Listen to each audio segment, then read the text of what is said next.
Hello, and welcome to my channel. My name is Thomas. I am an automation advisor. Today, I will show you how to automatically sort files based on their names. Different people from various departments move files into a shared folder. All of them follow the standard practice of prefixing files with initials such as HR for Human Resources, RD for Research and Development, and so on. My goal is to set up an automatic task that monitors a folder for new files. If a file's prefix matches initials like HR or RD, it will be moved to the appropriate folders. Any files without these prefixes will go to the unsorted folder.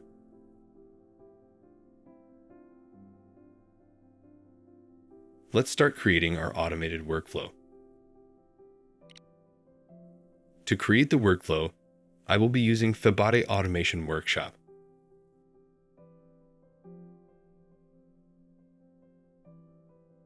Automation Workshop is a no-code app that lets you automate many Windows computer tasks, eliminating the need for manual work. Let's start with the creation of an automated task.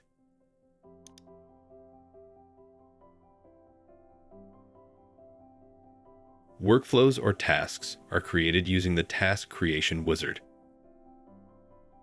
a tool that guides you through all the necessary steps. The whole process is quick and easy, and it doesn't require any programming knowledge. In this video, I want to show you how Automation Workshop can monitor a folder for new files and move the files to the appropriate folder in a fully unattended manner. Workflows that run automatically require a trigger. Let's add one. Automation Workshop offers various triggers tailored for different purposes, enabling automation of workflows with remote servers, cloud storage, and beyond. However, for our task, we need a file and folder watcher. It will monitor our local folder for new files.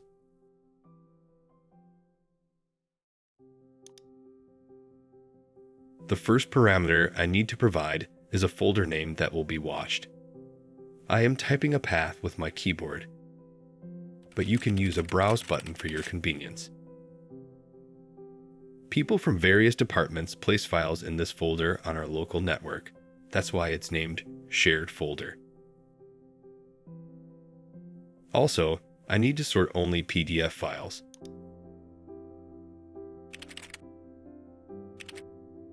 And also Word and Excel documents.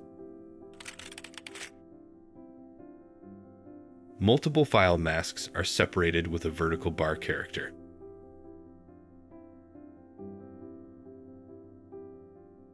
You can fine-tune additional trigger parameters here, but I'll keep them unchanged for this task.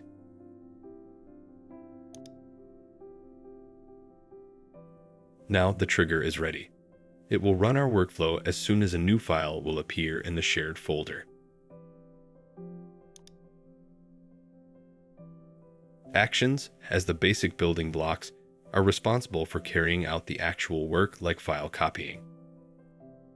Let's add some.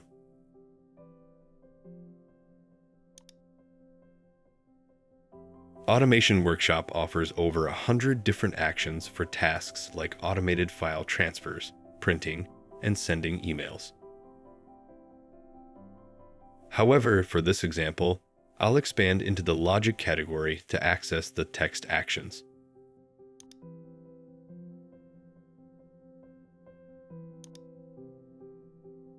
In automation, there are often multiple methods or approaches using different actions to achieve the same result or solve the same problem. Yet, for this situation, the lookup text action is the most suitable choice.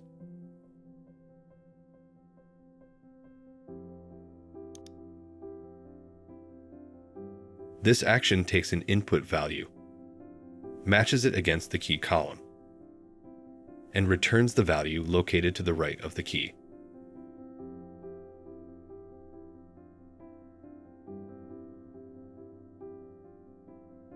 I will use the variable wizard to pick the input value.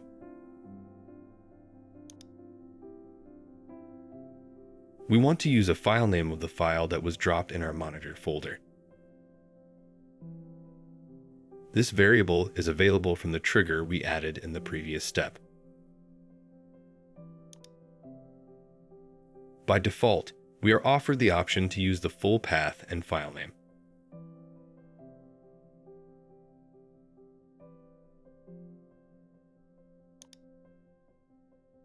However, we need only the file name part of it.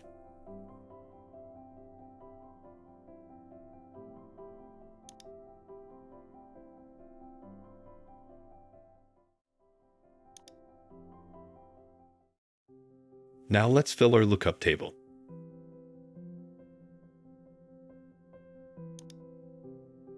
HR for human resources.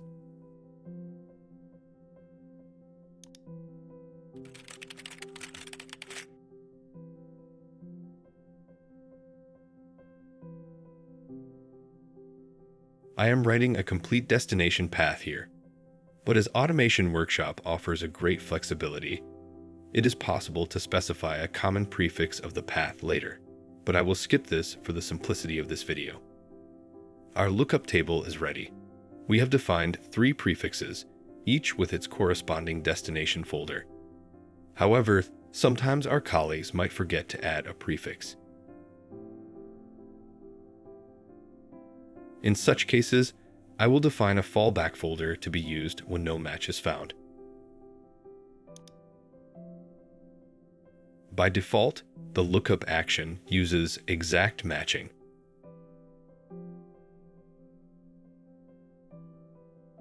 We'll modify this.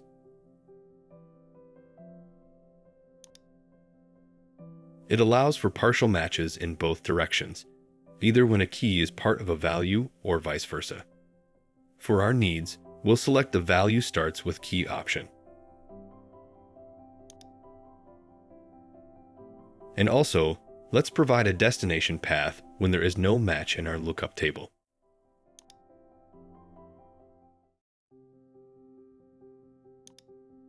I want all these files to go to the unsorted folder.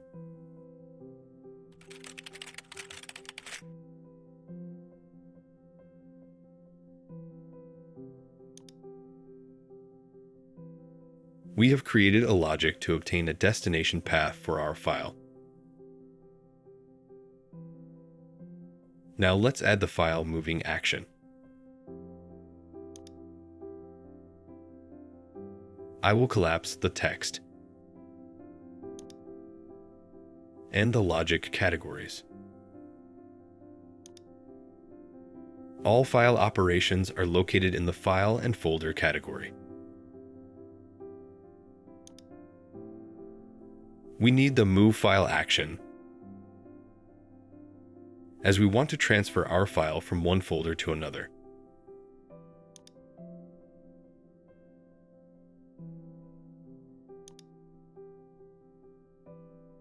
First, I need to provide the source file name. As I don't know the name of the file that will be dropped into our shared folder, I am going to use the variable wizard.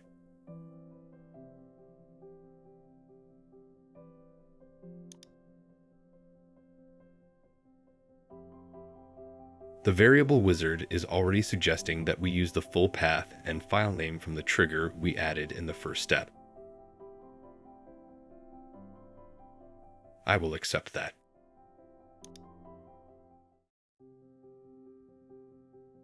As for the destination, we need a path from our lookup table. Let's use the variable wizard again.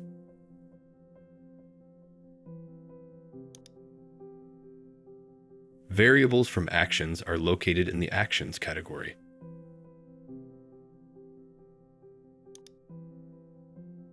There is only one action that we have just added a little earlier.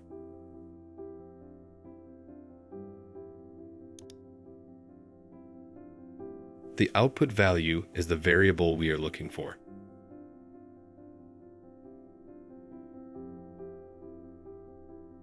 It will contain a destination folder for the corresponding prefix, or our default value in case when there is no match found.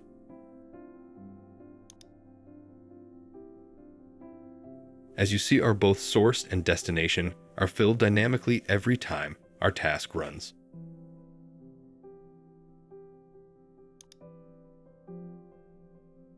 Our task now has two actions: to look up a destination path and to move a file to the destination. Let's proceed. Adjust additional task settings as necessary. And as the last step, give this task a recognizable name. I will call it AutoSort Documents. Let's finish the creation of our task.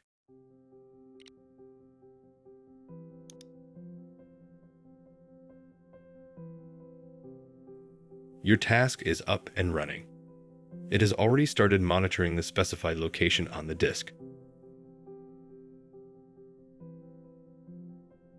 As Automation Workshop runs in the background, I can close it now. All your tasks will continue to run in an unattended mode. Let's test if our workflow sorts our files as intended. Here, I have some documents for testing. I will drop them in the shared folder. As the destinations, there are 4 folders, 3 from our lookup table, and 1 is a fallback when there is no defined prefix. First, I will drop a salary document from Human Resources into the shared folder.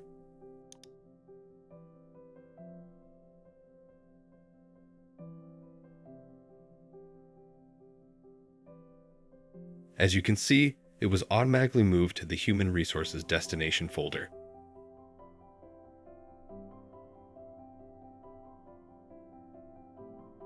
Let's try one more, this time from Research and Development.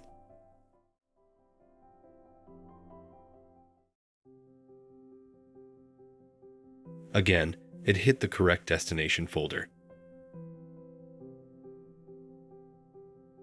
Now I will select all the remaining files and drop them all at once.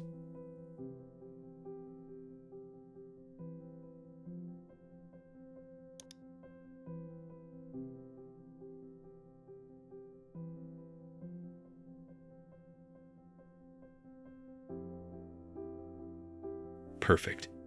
All files are sorted now, and as you can see, 3 files didn't have a prefix, and they are now in the unsorted folder. There is one more thing I want to show you today.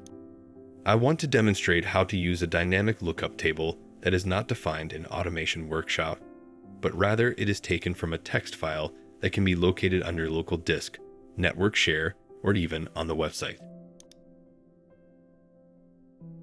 Let's switch from the simple grid to advanced grid.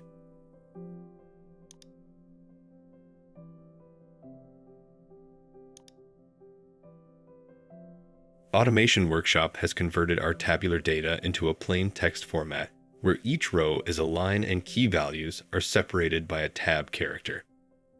I will clear that.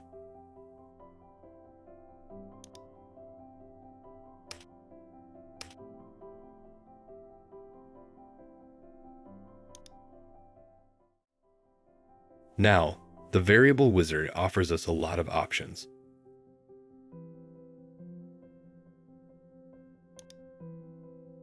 The Contents section allows us to use contents from a file or website.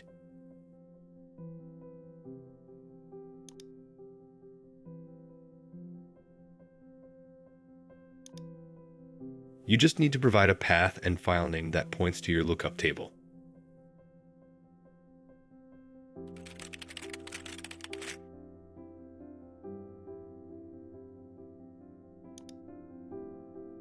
From this point on, each time the file with our lookup table is updated, Automation Workshop will use it to perform key value lookups. It is very convenient as it can perform lookups on data that comes from other apps, databases, or simply when the file with the lookup table is updated by a person who doesn't have access to Automation Workshop. The format of the table must be structured, but with any separators of your choice. For example, tab separated values.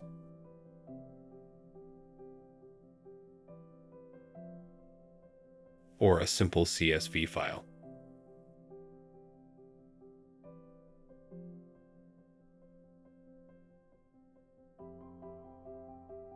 If you have not yet downloaded Automation Workshop, please do so via one of the links below in the description. No registration is required, and it takes only a minute to try Automation Workshop. The time-saving effect is invaluable. I hope you find this useful, and thanks for watching. Till the next time.